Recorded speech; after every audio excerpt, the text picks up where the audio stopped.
अस्सलाम वालेकुम, मैं हूं शाहिद हुसैन। उम्मीद करता हूं आप सब खैरियत से होंगे। आज ख़ास तौर पर ये वीडियो है मुग़विया ज़हरा काज़मी से मुताल्लिक़ है। आज मेहदी काज़मी साहब की तरफ से एक दरख़्वास्त दायर की गई थी फ़ौरी समाअत की इस्तदाद से मुताल्लिक़ इस केस को फ़ौरी तौर पर सुना जाए। और ये केस था मुग़विया ज़हरा का जो फ़िज़िकल MLO करवाने से मुताल्लिक़ दरख़्वास्त दायर की गई थी, उस केस की समाअत के लिए जो है वो रजू किया गया था। इसका थोड़ा सा बैकग्राउंड बताऊँगा आपको ताकि मामला समझ आ जाए। और दूसरा, ज़ेर इल्तवा मुकदमात की तादाद, यानी कि जो पेंडिंग केसेस हैं सिंध की अदालतों में, उसमें बेपनाह इजाफ़ा हो रहा है। कुछ दिन में मुकम्मल अदाद-ओ-शुमार आपको पूरी अदालतों के आपके सामने रखेंगे, लेकिन कुछ वजूहात आपके सामने ज़रूर रखूँगा कि ये केस चूँकि हमारी इस केस पे नज़र है हर समाअत की कार्रवाई के ऊपर, चाहे लोअर कोर्ट्स में हो या हाई कोर्ट्स में, तो वो हम ज़रूर रिपोर्ट करते हैं। लेकिन इसके अलावा कई और केसेस हैं जिसकी समाअत नहीं हो पाती, जिसमें साइलीन इंसाफ के लिए मारे-मारे फिर रहे होते हैं, लेकिन उनको इंसाफ क्यों नहीं मिल पा रहा होता, उसकी कुछ रीज़न्स आपके सामने रखेंगे। लेकिन थोड़ा-सा आपको एक और चीज़ बताऊँ कि गुज़श्ता रोज़ मेहदी काज़मी साहब, शाहिद सकलैन साहब, अहमद शेर जट साहब और उसके बाद फिर हमारे जो दोस्त हैं लाहौर से शाकर अमान साहब, जो कि हम टीवी के को रिपोर्टर हैं, वो हमारे साथ थे। आपने बहुत सारी चीज़ें, वो जो लोग जानना चाहते हैं, सुनना चाहते हैं, लाहौर में क्या कैफ़ियत थी बच्ची की, किस तरह उसको दबाव में लाकर, किस तरह उसके जो है वो उससे स्टेटमेंट दिलवाए जा रहे थे। बल्कि स्टेटमेंट तो दूर की बात है कि जज साहब ने महज़ बच्ची की तरफ से देखने के ऊपर ही फ़ैसला सुना दिया कि बच्ची की रज़ामंदी है, लेकिन उससे पूछा नहीं, वजूहात जानने की कोशिश नहीं की और बच्ची को भेज दिया गया। ये शाकिर रवान साहब जो कि उस वक्त कोर्ट रूम के अंदर मौजूद थे, उन्होंने जो आपके सामने जो फैक्ट्स और हक़ाइक़ रखे, शायद ये हमारे निज़ाम के ऊपर एक तमाचा ही होगा। इसके अलावा शायद कुछ और बात हो नहीं सकती कि एक माइनर बच्ची अदालत में जाती है और उसके बाद फिर लाहौर की अदालत में उससे मज़ीद कोई रीज़न्स या वजूहात नहीं पूछी जाती कि क्या अगवा किया गया, नहीं किया गया, लेकिन उसने सिर्फ मुड़ के देखा और जज साहब ने उसको जाने दिया। अब मामला ये है कि मेहदी काज़मी साहब, आपको पता है, उनका पूरा ख़ानदान यकीन मानिए, मेहदी काज़मी साहब, चूँकि मैं समझता हूँ कि एक मज़बूत तरीन जिस तरह इंसान होते हैं, और मर्द आपको पता है कि हर तकलीफ़ दुख बर्दाश्त करने की सलाहियत रखता है। ख़वातीन भी बेशुमार हैं, हमारी माएँ बहनें, जो वाक़ई ही दुख दर्द सह लेती हैं और लोगों के सामने इज़हार नहीं करती हैं, यानी कि हज़ारों तकलीफ़ें अपने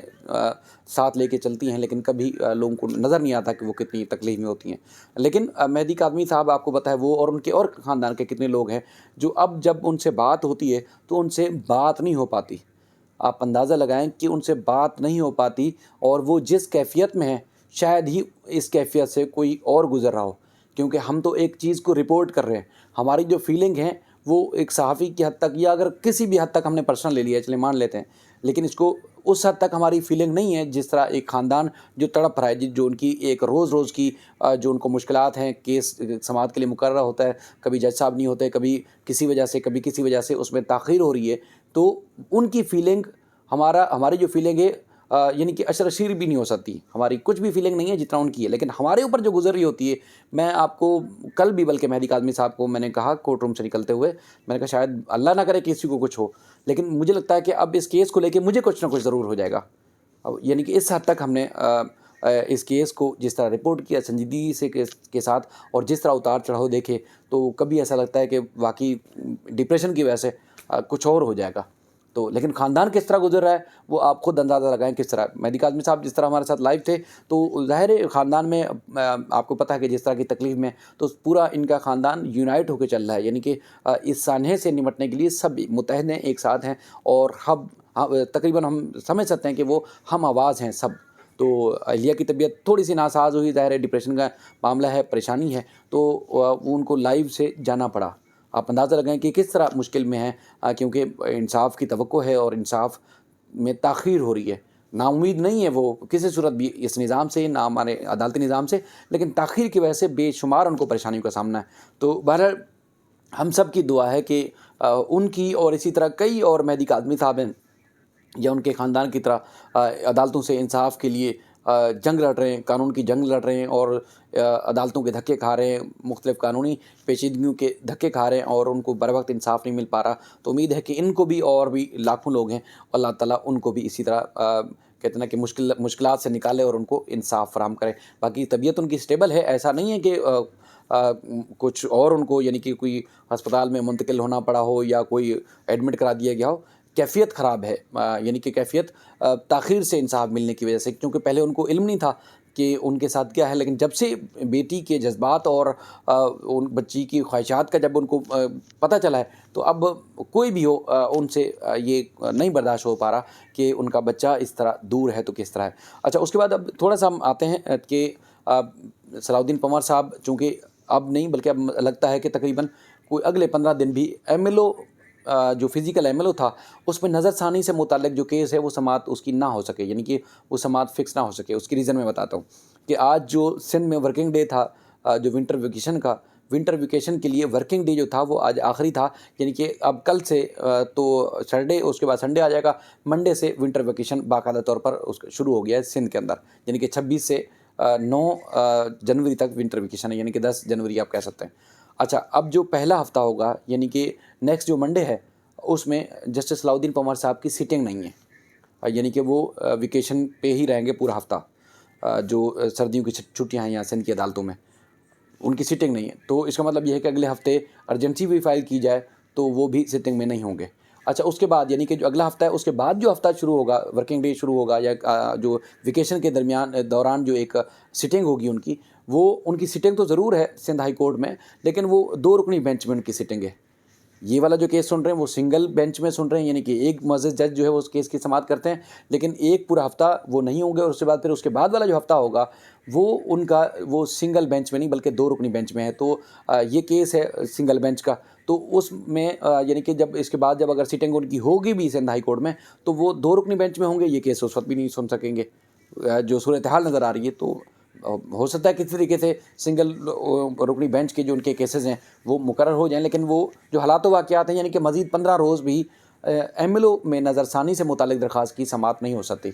तो आप अंदाज़ा लगाइए कि ट्रायल कोर्ट में या तो किसी वजह से ज़ाहिर है ज़रूरियात मसले मसाइल होते हैं, अब जज नहीं है, लाखों लोग हैं, हमें उनको जवाब देना पड़ता है कि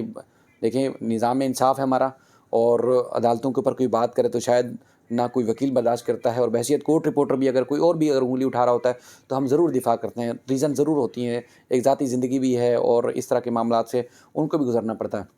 इसी तरह सिंध हाई कोर्ट में भी कई आप कम्युनिटी पोस्ट में या हमारी वीडियोज़ में देख लें कि कई ऐसी डेट्स आई हैं कि इस केस में आपको चूँकि ज़्यादा पता चलता है, क्योंकि इस केस को आप बारीकी से फॉलो कर रहे हैं, तो पता चलता है जज साहब छुट्टी में, तो लोग बेपनाह मायूसी का शिकार हैं। ख़ानदान में तो जो कुछ बीत रहा है वो मैं आपको बता चुका हूँ, और उसके बाद रोज़ाना की बुनियाद पर बताता भी रहता हूँ, लेकिन इसके अलावा भी लोग बेपनाह मायूसी का शिकार हैं। अब उनका क्या हल किया जाएगा?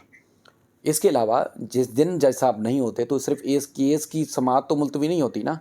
इसके अलावा तकरीबन 60 से 70 केसेस और होते हैं जिनको जो इसी तरह मेहदी काज़मी होते हैं, इसी तरह साइमा काज़मी होती हैं, इसी तरह कई ऐसे हैं माँ बाप भी हैं जिनके ज़मीनों के मसले भी हैं, क्रिमिनल केसेस भी हैं, सिविल मैटर्स भी हैं, और भी बेशुमार कानूनी पेचीदगियों के मामलात भी हैं, तो वो पेंडिंग होते हैं। और जब जज साहब छुट्टी पे होते हैं तो केसेस की समाअत मुलतवी हो जाती है। कभी कभार ऐसा होता है कि दूसरे बेंच को भेजे जाते हैं, तो वो बेंच भी अगर सुनता भी है तो उसके बाद सरसरी सा ये होता है कि अगली डेट दे दी जाती है कि जब रेलिवेंट जो बेंच होगा वो आएगा तो वही आके केस की समाअत करेगा। इसके अलावा और जज जो है इस केस की समाअत नहीं कर सकते, ये कहकर अगली तारीख दे दी जाती है। तो लाखों की तादाद में सबसे ज़्यादा जो पेंडिंग केसेस हैं वो सिंध की अदालतों में, चूँकि सूबे में जो आबादी का तनासब है, आबादी के तनासब में सबसे ज़्यादा जो केसेस हैं वो सिंध में पेंडिंग हैं। सिंध हाई कोर्ट या उसके अलावा मातहत चाहे इंसदाद दहशतगर्दी की अदालतें हैं, सिविल कोर्ट्स हों या लोअर जो जुडिशरी हो, वहाँ पर पेंडिंग केसेस की तादाद बेपनाह इजाफा हो रहा है। और कम होने के बजाय ज़ाहिर जजेस की तादाद भी कम है, प्रोसिक्यूशन के मसाइल भी हैं, और भी बेशुमार मसाइल हैं, लेकिन केसेस जो है वो उनकी तादाद बढ़ती जा रही है पेंडिंग केसेस की। मज़ीद चूँकि नए केसेस भी शामिल हो रहे हैं और पेंडिंग केसेस निपटाए नहीं जा रहे, तो इस वजह से और बढ़ रही है। तो अब मामला ये है कि उम्मीद है, ख़ानदान को भी तवक्को है, जो हमारे आला इंसाफ के फ़राहम करने वाले इदारे हैं या कानून साज इदारे हैं, सूबाई असम्बलियाँ हैं, कल ख़ुद भी मेहदी काज़मी साहब भी फरमा रहे थे कि उम्मीद तो फिर हुकूमत से या फिर अदालतों से, इसके अलावा और तो किसी से उम्मीद नहीं है। तो व्यूअर्स हैं जो दुनिया भर में फैले हुए हैं, जो इस केस को बारीकी से फॉलो कर रहे हैं, तो उनकी भी ये तवक्को है कि हमारी सूबे की हुकूमत है या सूबे की अदालतें हैं, अगर बर वक्त इस केस को सुन लेंगी तो और बेटियाँ बच जाएंगी, और बहनें बच जाएंगी, और माफियाज़ को लगाम आएगी, और इससे महफूज रहेंगी, तो अपना अपना हिस्सा डाल सकते हैं تاکہ کوئی انصاف کے نظام سے مایوس نہ ہو اور کوئی بے انصافی کی تگ و دو میں دنیا سے نہ رخصت ہو جائے۔ اللہ تعالیٰ ہم سب پر رحم فرمائے اور ہمارے ملک پہ، صوبے پہ، شہر پہ نظر ثانی کرے اور ایک رحم فرمائے۔ امید ہے کہ معاملات بہتر ہوں گے۔ اپنا خیال رکھیے گا۔ اللہ حافظ۔